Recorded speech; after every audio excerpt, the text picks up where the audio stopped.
a rectangular film of liquid extended from 4 by 2 centimeter square to 5 by 4.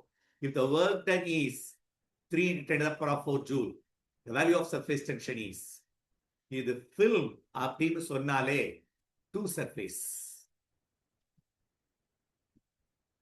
அடுத்தது உனக்கு surface tension, ரெண்டு surface tension உண்டு, equal to work done by increasing surface area. Work done by surface area தான் surface tension. Or work done per unit area. Unit increase in surface area ன்னு சொல்லுவாங்க. இந்த ஃபார்முலாவை மைண்ட்ல வச்சுக்க. உனக்கு வேண்டியது surface tension. Work done கிளியரா கொடுத்துட்டாங்க. 3 into 10 to the power of minus 4 divided by இந்த 2 into increase in surface area நமக்கு வேணும். இன்க்ரீஸ் ஆன சர்ஃபேஸ் ஏரியா என்ன?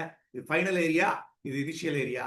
Final area is 5 into 4 20 centimetre square minus, அப்போ final area minus initial surface area.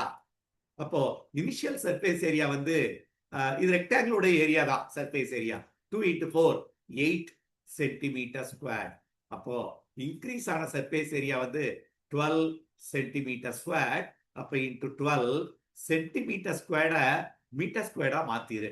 10 to the power of minus 2 the whole square, 10 to the power of minus 4. Minus 4 cancel. 3 by 24, 1 by 8 Newton per meter. 1 by 8 is nothing but 0.125 வருங்க. 125 Newton per meter. The answer. Answer is B. Work done by surface area. Increase in surface area. இது flat surface. அதனாலதான் final area minus. இதே இது sphere மாதிரி இருந்தா நம்ம 4 pi r squared use பண்ணுவோம். அதனாலதான் வெரி ஏரியா இல்ல சர்ஃபேஸ் ஏரியான்ற வேர்ட் நம்ம யூஸ் பண்ணுவோம். ஸ்பெரிக்கல் சர்ஃபேஸா இருந்தா 4 pi r squared யூஸ் பண்ணுவோம். Surface area plus sphere. ரெண்டு surface because it's a fill.